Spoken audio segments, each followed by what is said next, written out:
Halo Sobat EY, kita bahas tenses lagi yuk. Bagian ketiga, yaitu present perfect tense. Udah siap semuanya? Learning is fun! Untuk memahami konsep tenses yang satu ini, mari kita lihat dulu contoh berikut ini. Ada seorang ibu menghampiri anaknya yang sedang duduk sambil memegangi sepatu rodanya. Lalu dia bertanya, "Sabrina, what's going on, my dear?" Lalu si Sabrina menjawab, "My skates are broken, but I'm happy, Mom.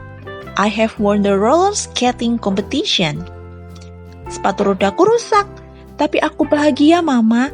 Aku telah memenangkan kompetisi sepatu roda itu. Sekarang perhatikan kalimat Sabrina. I have won the roller skating competition. Inilah yang dinamakan present perfect tense. Verbnya have plus won. Dari kata win, bentuk ketiga. Artinya telah memenangkan. Jadi kesimpulannya, apa itu present perfect tense? Present perfect tense adalah bentuk kata kerja yang digunakan untuk menjelaskan peristiwa yang sudah selesai di waktu tertentu di masa lalu. Tapi efeknya masih bisa dirasakan hingga sekarang. Jadi seperti tadi, Sabrina sudah memenangkan kompetisi sepatu roda. Sampai sekarang, Sabrina tetap pemenangnya ya kan? Nah, kayak gitu Sobat EY.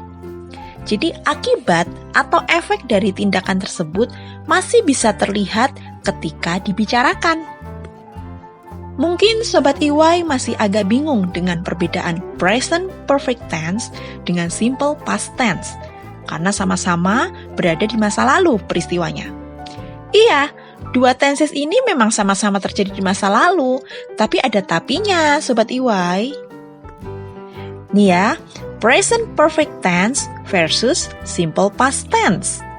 Jadi ada perbedaan antara dua tenses ini. Untuk present perfect tense, memang peristiwanya ada di masa lalu, tapi waktunya tidak spesifik atau tidak tentu.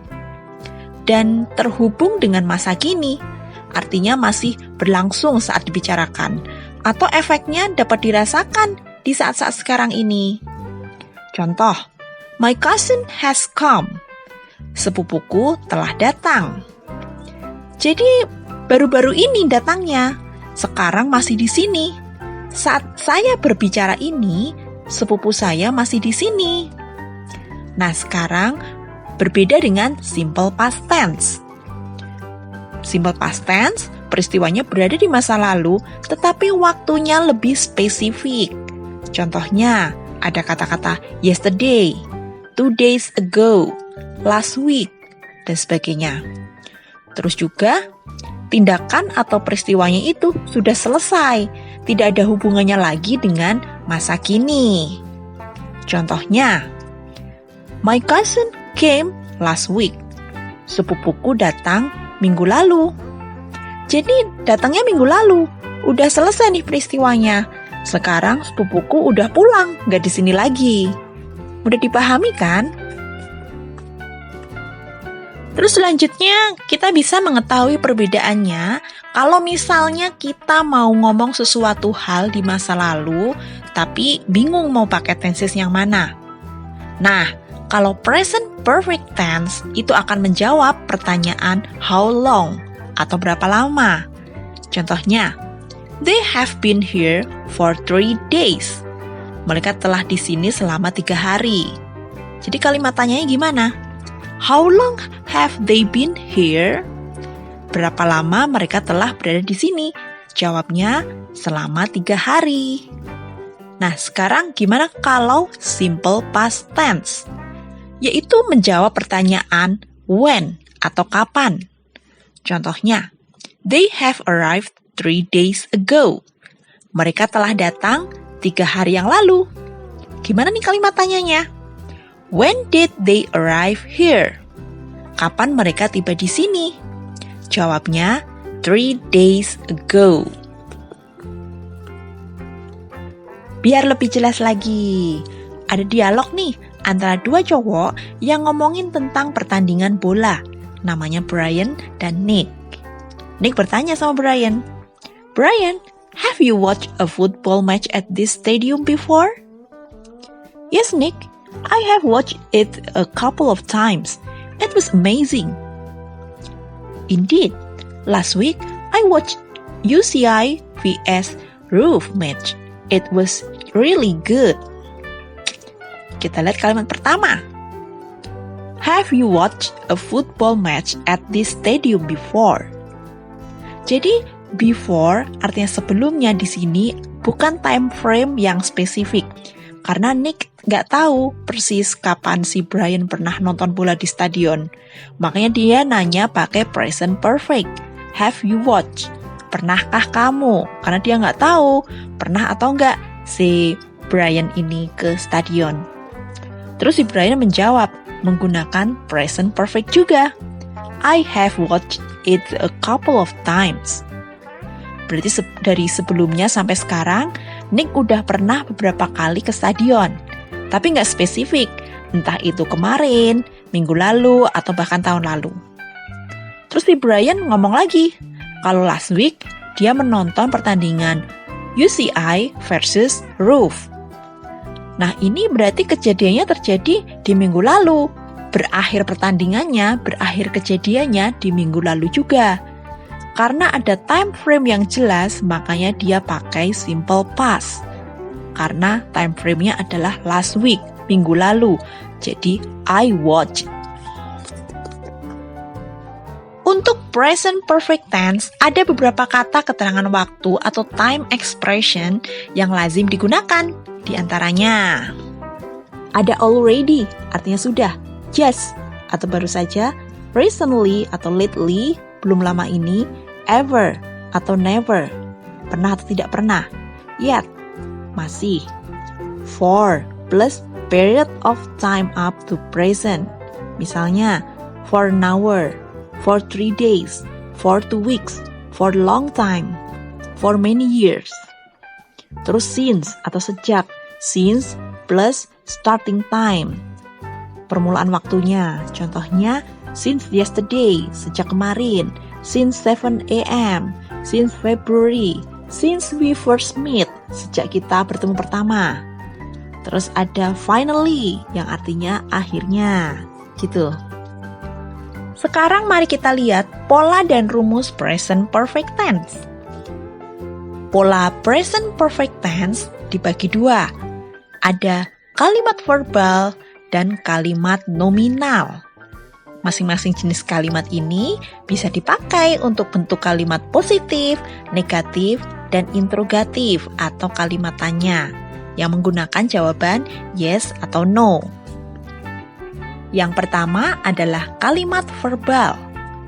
Yang namanya kalimat verbal itu setelah subjek pasti diikuti oleh verb atau kata kerja. Nah, kalau tenses ini bentuk kata kerjanya adalah kata kerja bentuk ketiga atau dengan kata lain past participle dan diawali dengan have atau has. Have atau has di sini bukan artinya mempunyai ya. Have atau has di sini adalah auxiliary verb atau kata kerja bantu. Nah, ada beberapa catatan nih Sobat EY terkait aturan di kalimat verbal ini. Has dipakai untuk subjek yang kata gantinya he, she, dan it. Have dipakai untuk subjek yang kata gantinya I, you, we, they. Terus menggunakan verb 3 atau past participle. Yang digunakan itu bisa berbentuk regular verb atau irregular verb. Kata kerja beraturan atau tidak beraturan. Sekarang kita akan lihat untuk bentuk kalimat positif. Polanya, subjek plus have atau has plus verb 3. Ini berarti artinya telah atau sudah. Contohnya, she has studied in France since May. I have learned guitar for 2 years. Nah, gimana kalau bentuk negatif? Polanya subjek plus have atau has plus not plus verb 3. Ini berarti dapat diartikan belum. Contoh, she hasn't worked in the hospital. I have not read the novel. Saya belum membaca novel. Nah, sekarang bentuk interrogatif atau tanya yang merupakan yes/no question. Jadi bisa diartikan apakah, pernahkah, seperti itu. Polanya have atau has plus subjek plus tanda tanya. Jangan lupa ya. Contoh, has she received my email? Have they understood your explanation? Nah, kalau sudah seperti ini, jawabannya ya, sudah, ya, belum. Seperti itu. Yang kedua adalah kalimat nominal, yaitu kalimat yang tidak mengandung kata kerja, seperti kata benda, kata sifat, atau kata keterangan, atau yang dinamakan dengan komplement. Nah, ini juga sama catatannya Sobat EY. Untuk has dipakai subjek yang kata gantinya he, she, it. Have untuk I, you, we, they. Dan to be yang dipakai sebagai pengganti verb adalah bentuk ketiga ya Sobat EY, yaitu been. Sekarang kita akan lihat untuk bentuk kalimat positif dari kalimat nominal. Polanya ada subjek plus have atau has plus been plus komplement. Berarti artinya ini juga telah atau sudah, sama dengan yang kalimat verbal tadi Sobat EY. Contoh, they have been back from office. She has been a dancer since 2020. Nah, untuk kalimat negatif, polanya subjek plus has atau have plus not plus been plus komplement. Contoh, they have not been back from office. Your coffee has not been cold. Nah, gimana kalau kalimat interrogatif yang jawabnya yes, no? Polanya ada has atau have plus subjek plus been plus komplement plus tanda tanya. Nah, perlu diingat Sobat EY, kalau yang dimaksud komplement di sini adalah adjective, noun, dan adverb ya. Nah, ini juga sama. Jawabannya kalau untuk interrogatif, ya sudah atau enggak, belum, seperti itu. Sekarang kita ke timeline. Cewek bertopi yang manis ini saya Sobat EY. Kita ada garis waktu, yaitu masa lalu atau past, masa sekarang atau present, dan masa depan atau future. Saat ini, saya mau berbicara suatu kejadian. My brother has cleaned this living room since this morning.